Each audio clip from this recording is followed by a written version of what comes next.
हे what's up guys, welcome back once again. दोस्तों, हमारी आज की कहानी चिली के एक ऐसे स्वतंत्र सेनानियों की है जिनसे डरकर सरकार उन्हें उस वक्त की सबसे खतरनाक जेल में डाल देती है। एक ऐसी जेल जहां से निकलने का कोई सोच भी नहीं सकता।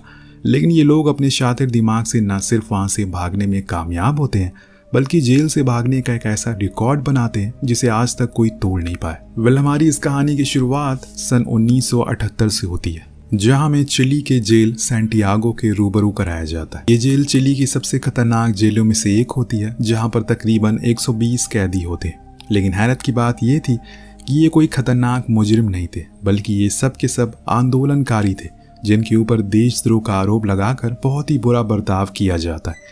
इस जेल का जेलर एंग्रेड बहुत ही बेरहम इंसान था और पहले ही दिन सभी कैदियों को वो आगाह कर देता है कि अगर उनमें से किसी ने भी यहाँ से भागने की कोशिश करी तो उसे सीधा गोली मार दी जाएगी। ये सुनकर सभी कैदी और डर जाते हैं, परंतु इनमें से 5 ऐसे कैदी भी थे जो एक ही ग्रुप के होते हैं और उनके माथे पर डर नाम की चीज दूर दूर तक दिखाई नहीं दे रही थी।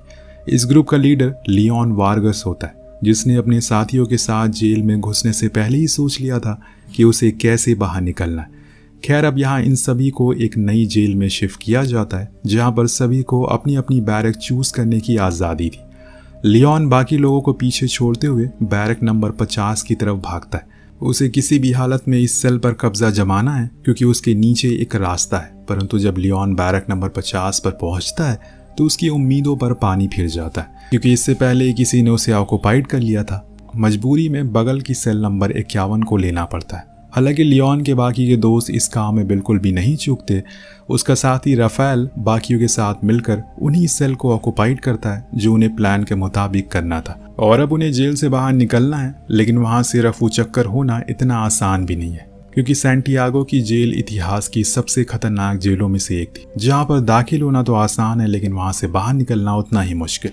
यहाँ पर जितने भी कैदी होते हैं इनसे वही काम करवाया जाता है जो इन्हें बखूबी आता है। ये वही काम होते हैं जिसमें ये माहिर होते हैं, जिसे वो कुछ सालों से करते हुए आ रहे हैं। बतौर आर्किटेक्ट लियोन ने सिर्फ अपने कदमों से ही इस बात का जायजा लगा लिया कि बाहर जाने के लिए उसे पूरी 210 फुट लंबी सुरंग बनानी है, जो कि पास ही मौजूद एक नदी में निकलती है। यानी कि अगर किसी तरह से वो सब के सब वहां से निकल जाए तो आसानी से यहाँ से भाग सकते। परंतु यहाँ सबसे बड़ी टेंशन थी कि 24 घंटे इन पहरेदारों की नाक के नीचे सुरंग बनाना और उसकी मिट्टी को ठिकाने लगाना वाकई एक बहुत बड़ा टास्क था। जब ये लोग प्लान बना रहे होते तभी पैब्लो नाम का एक कैदी उन पर नजर पड़ती है। वो समझ जाता है कि ये लोग जरूर कोई प्लान बना रहे हैं। उसे दाल में कुछ काला लगता है।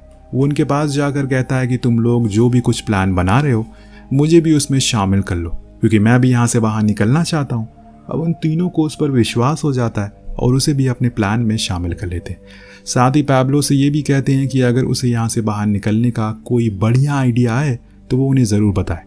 अब शाम होती है, लियोन और उसके साथ ही सुरंग बनाने की पूरी प्लानिंग शुरू करते हैं। उनका सबसे पहला काम होता है दीवार की तरफ दिखने वाला एक नकली बोर्ड बनाना, क्योंकि सुरंग बनाने में काफ़ी दिन लगने वाले।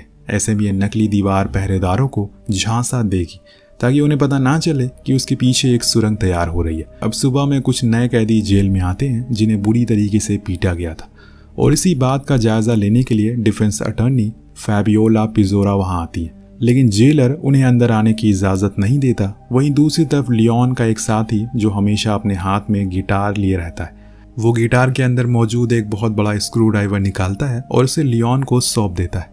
लियोन उस स्क्रू ड्राइवर की मदद से छत पर छेद करना शुरू करता है। जल्दी एक सफ़ेद हिस्सा उसके ऊपर आकर गिर जाता है। वो लोग ऊपर देखते हैं तो वहाँ बहुत बड़ा छेद हो चुका था। अब उन्हें जल्द से जल्द वो बंद करना होगा। ऐसे में लियोन राफेल को कुछ अंडों की व्यवस्था करने को कहता है ताकि टूटे हुए हिस्सों का बुरादा बनाकर उसमें अंडे को मिलाकर एक प्लास्टर तैयार किया जा सके।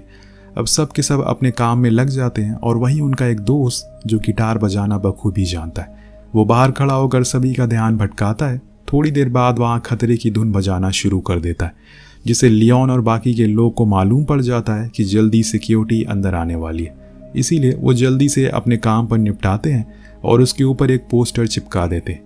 इतने में वहाँ पर रोज़ाना की तरह छानबीन करने वाले पहरेदार पहुँच जाते हैं उनमें से एक दीवार पर लगे पोस्टर को हटाने ही वाला होता है कि तभी दूसरा साथी उसे बुला लेता है और इन लोगों की जान बाल बाल बच जाती है। हालांकि यह तो सिर्फ एक शुरुआत होती है, क्योंकि असली काम तो ग्राउंड फ्लोर की उस सेल से सुरंग बनाना होता है जहां की दीवार के लिए उन्हें एक नकली ब्लॉक बनाना होगा ताकि वो गार्ड से बच सके। अब यहाँ से दीवार को तोड़ना शुरू हो जाते हैं वो। इन्होंने अभी बस शुरुआत ही की थी कि तभी उन्हें मालूम पड़ता है कि सिक्योरिटी ऑफिसर उनकी बैरक में आ रहा है। इसके बाद सभी उस टूटी हुई जगह को सामान से कवर करना शुरू कर देते हैं और अपने अपने काम में लग जाते हैं। सिक्योरिटी ऑफिसर को उन पर कोई भी शक नहीं होता और दूसरे कैदियों को देखने चला जाता है, जिसके बाद वो एक बार फिर से कमरे में मौजूद रेडियो की आवाज़ को तेज करके दीवार को तोड़ना शुरू करते हैं। इस दीवार को सबसे पहले ये लोग उसी शेप में तोड़ते हैं जिस शेप में इन लोगों ने ब्लॉक बनाया हुआ है, और इसके बाद ब्लॉक को उसी जगह पर फिट कर दिया जाता है जो इनकी सुरंग को कवर करेगी। वहीं जिस दीवार को इन्होंने सबसे पहले तोड़ी थी, जिस पर इन्होंने अंडे का प्लास्टर से जोड़कर चिपका रखा था, ये लोग अब उसी के ऊपर सुरंग से निकलने वाली मिट्टी को डालने लगते हैं।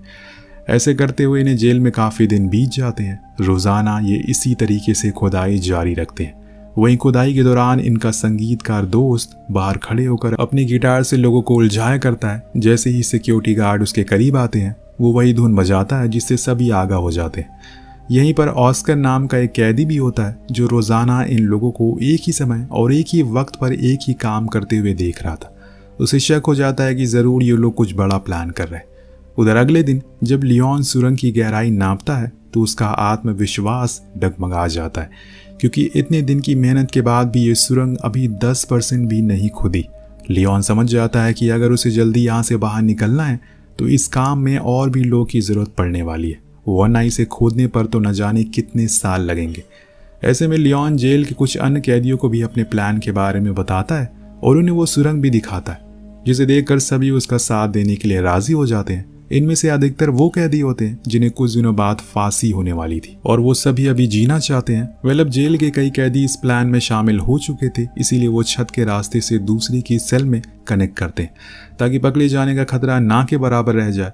सुरंग को खोदते खोदते अब 150 दिन से भी ज्यादा हो जाते हैं।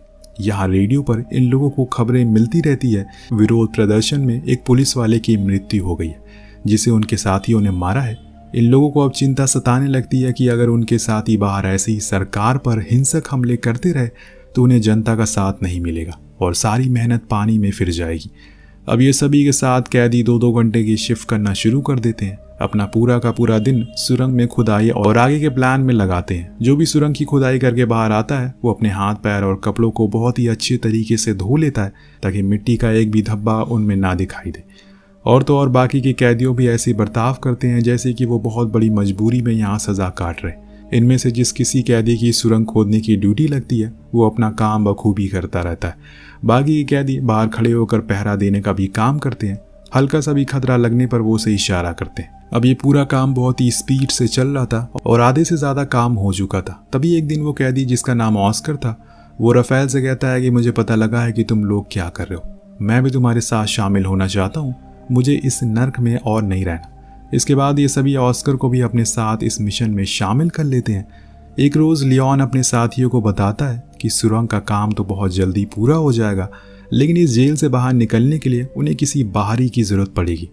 वो रफेल से कहता है कि हमें किसी बाहरी इंसान पर उतना भरोसा नहीं है, लेकिन हम सभी तुम्हारी पत्नी पर विश्वास कर सकते हैं, तुम्हें उसे मदद मांगनी पड़ेगी। कुछ दिनों के बाद जेल के सभी कैदियों के रिश्तेदार उनसे मिलने के लिए आते हैं। वहाँ रफेल से मिलने उसकी पत्नी पॉलियाना आती है और वो अपनी पत्नी को बाहर निकलने का सारा प्लान बताता है। अपनी पत्नी से कहता है कि तुम बाहर जाकर मेरे साथियों से मदद मांगो, जिस पर पॉलियाना कोई खास जवाब नहीं देती और शांति से वहाँ घर चली जाती है। इधर अब धीरे धीरे जेल में 200 से भी ज्यादा दिन बीत चुके थे, लेकिन सुरंग का काम अभी भी जारी था। अब एक ऐसी ही रोज जब लियोन का वो संगीतकार दोस्त सुरंग खोद रहा होता है, तभी सिक्योरिटी गार्ड की पूरी टीम आ जाती है। उनके कानों में खबर लगी थी कि जेल में कुछ न कुछ अनौपचारिक हो रहा है। वो सभी आगे बढ़ते हैं तो लियोन सेल के अंदर जाकर सभी कैदियों को आगाह कर देता है, लेकिन इतनी जल्दी इन सारे सामानों को समेटना नामुमकिन था। इसीलिए रफेल अपने दोस्तों को बचाने के लिए खुद जाकर सिक्योरिटी गार्ड के ऊपर हमला कर देता है, जिसके बाद बाकी कैदियों और सिक्योरिटी गार्ड के बीच में झड़प हो जाती है और यहाँ उन लोगों को बचाने का समय मिल जाता है। हालांकि इस दौरान उन सभी को काफ़ी चोट आती है और जेलर सिक्योरिटी गार्ड पर हमला करने वाले कैदियों को बाहर धूप में नंगा खड़ा कर देता है। हम देख पाते हैं कि जेलर एंड्रेड बहुत ही चतुर आदमी होता है। वो कभी भी खाली नहीं बैठता और हमेशा अपनी पेनी निगाहें सभी कैदियों पर बैठा कर रखता है, इसीलिए वो आए दिन ऐसी छोटी मोटी तलाशी लिया करता था। वहीं दूसरी तरफ हम राफेल की पत्नी पॉलियाना को देखते हैं, जो उस पॉलिटिकल पार्टी के पास मदद मांगने पहुंचती है जिनके लिए वो कभी काम किया करता था, परंतु चुनाव नज़दीक होने के चलते सब के सब इसके लिए मना कर देते हैं। वो लोग नहीं चाहते कि चुनाव के दौरान किसी कैदी को छुड़ाकर वो अपनी इज्जत की किरकिरी करे, और फिर वो राफेल के पिता के पास जाती है, जो कि चर्च में एक पादरी होते हैं। वो उन्हें बताती है कि जेल में उसके बेटे और अन्य साथी सुरंग बना रहे, उन्हें हमारी मदद की ज़रूरत है। अब ये सुनकर राफेल के पिता और उसके कुछ दोस्त उन्हें बाहर निकालने के लिए तैयार हो जाते हैं। वहीं जेल में राफेल को कई दिन तक काल कोठरी में बंद रखने के बाद जेलर उसे बताता है कि कोर्ट ने उसे फांसी की सज़ा सुनाई है। अब फांसी की बात सुनकर राफेल के माथे पर कोई भी शिकंज नहीं थी, क्योंकि वो अच्छे से जानता है कि जब तक उसे फांसी के फंदे पर लटकाया जाएगा तब तक वो यहाँ से छू मंतर हो चुका होगा। और इशारों इशारों में वो अपनी यही बात वकील फैबियोलो को भी बताता है। अब जेल में सुरंग को खोदते खोदते 390 दिन से ज़्यादा हो चुके हैं। सुरंग काफ़ी लंबी हो चुकी है, इसीलिए जो कैदी सुरंग को खोद रहा था वो बेहोश हो जाता है, क्योंकि इतनी गहराई में ऑक्सीजन की कमी होती है। राफेल भी उसके पीछे होता है और बड़ी मुश्किल से उसे खींचकर बाहर निकालता है। अब डॉक्टर पैट्रियाको उसका इलाज करते हैं और उन्हें बताते हैं कि सुरंग की आखिरी भाग में ऑक्सीजन की काफ़ी कमी है, जिसकी वजह से वहाँ खुदाई करने वाले की किसी भी इंसान को सफोकेशन हो सकता है। अब लियोन राफेल को कहता है कि हमें जल्द से जल्द इस प्रॉब्लम का सलूशन निकालना पड़ेगा। तभी उनकी मुलाकात ह्यूगो नाम के एक आदमी से होती है, जिसके पास एक मशीन होती है और उसमें फ़ैन लगाकर वो उसे सुरंग तक पहुंचा सकते हैं। राफेल उस कैदी को भी अपने साथ शामिल कर लेता है और फिर ह्यूगो से लाई उस मोटर को एक पंखा लगाकर प्लास्टिक पाइप के जरिए वहां तक ऑक्सीजन पहुंचाने में कामयाब हो जाते हैं, जहां तक उन्होंने अब खुदाई कर ली थी। हालांकि अभी भी उनकी मंजिल बहुत दूर है। अब सुरंग खोदते खोदते पूरे 413 दिन बीत चुके हैं। एक सुबह पॉलियाना अखबार में पढ़ती है कि तानाशाह पर हमला करने वाले 9 लोगों को कोर्ट ने मौत की सज़ा सुनाई है। इसमें उसके पति राफेल के अलावा लियोन, डॉक्टर पैट्रियाको के साथ साथ बाकी लोग भी शामिल हैं। वहीं जेलर को अब लियोन और उसके दोस्तों पर शक होने लगा था, इसीलिए वो पैब्लो को मजबूर करता है कि अगर उसका खबरी नहीं बना तो उसे मार दिया जाएगा। डरा सहमा पैब्लो अपनी जान बचाने के लिए जेलर की हाँ में हाँ मिला देता है। उधर लियोन और उसके साथी सुरंग को फाइनली खोदकर जेल की सीमा से बाहर तक पहुंचने में कामयाब हो जाते हैं। वो पाइप के जरिए एक लाल रंग का केमिकल ऊपर की तरफ गिरा देते हैं, जिसे देखकर पॉलियाना को मालूम पड़ सके कि उसके पति ने यह सुरंग खोद ली है। अगले दिन राफेल के पिता उसे मिलने के लिए जेल में आते हैं और बताते हैं कि उन्हें वो लाल निशान मिल चुका है, लेकिन उनकी मंजिल अभी 42 फीट दूर है। जिसके बाद लियोन दोबारा सुरंग में काम करना शुरू करवाता है। ऐसे ही 559 दिन बीत चुके थे, तभी अचानक एक दिन जेल में भूकंप आ जाता।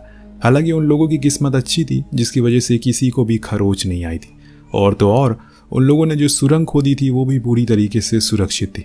भूकंप से उसे कोई खास प्रभाव नहीं पड़ा था, जिसमें सभी लोग चैन की सांस लेते और ये फैसला करते हैं कि अगला भूकंप आने से पहले उन्हें वहां से निकल जाना चाहिए, वरना इस बार शायद सुरंग ना बचे। अब अगले दिन जब सुरंग का काम पूरा हो जाता है तो लियोन एक कैदी के पास जाता है जो कि पैर से अपाहिज था। वो उसे कहता है कि तुम भी हमारे साथ चलो, लेकिन वो कैदी अपनी पूरी जिंदगी जी चुका था और अच्छे से जानता है कि अपने विकलांगता की वजह से वो ज़्यादा देर सुरंग में टिक नहीं पाएगा। इसके बाद आखिरकार वो दिन आ जाता है जिस दिन उन लोगों को अब जेल से आज़ाद होना था। ये जेल में बिताया हुआ उनका 567वां दिन था। सभी बड़े मज़े से रात में टीवी देख रहे होते हैं। तभी सभी कैदी जो सुरंग बनाने में शामिल थे वो एक एक करके वहाँ से निकलना शुरू कर देते हैं और किसी को भी शक नहीं होता।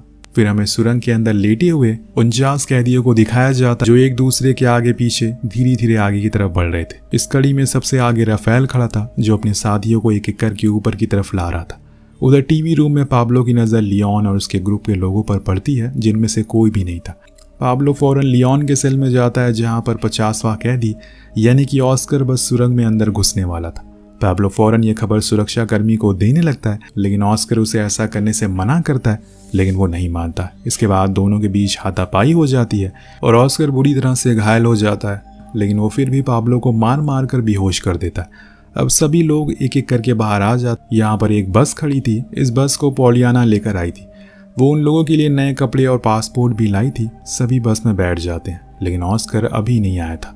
वो सभी ऑस्कर का इंतज़ार करते हैं, परंतु हाथ में ज़्यादा चोट लगने की वजह से वहीं पर लाचार पड़ा हुआ था। वो लोग आखिरी क्षण तक ऑस्कर का इंतजार करते हैं, लेकिन तभी अचानक से जेल का सायरन बज जाता है, क्योंकि जेल के अंदर बाकी के कैदियों को भी मालूम पड़ चुका था कि जेल में एक सुरंग है। ऐसे ही उन लोगों को बिना ऑस्कर के वहां से जाना पड़ता है। तो दोस्तों, सुरंग के रास्ते कैदियों का एक ग्रुप वहां से बाहर निकलने में कामयाब हो जाता है। वहीं कुछ को गार्ड पकड़ लेते हैं, लेकिन जब वो सेल के अंदर 80 फीट लंबी सुरंग को देखते हैं तो हैरत में पड़ जाते हैं, और यहाँ जेलर का तो सारा का सारा घमंड चूर चूर हो जाता है। वहीं वो कैदी जो बस में यहाँ से निकल चुके थे, उन्हें पॉलियाना एक फेक दस्तावेज और कुछ पैसे देती है, जिसके साथ साथ 3-3 के ग्रुप में उन्हें अलग अलग जगह पर छोड़ दिया जाता है। इसी के साथ कई महीनों की मेहनत और लगन के बाद ये सभी कैदी उस भयानक जेल से आज़ाद हो जाते हैं। ये इतिहास की अब तक की सबसे बड़ी घटना थी, जिसमें एक ही बार में 49 कैदी देखते ही देखते जेल से फरार हो गए। तो दोस्तों, यहीं पर कहानी खत्म हो जाती है। आपको कहानी कैसी लगी नीचे कमेंट करके ज़रूर बताएगा। मिलते हैं अगली वीडियो में। Thank you so much watching. Peace out.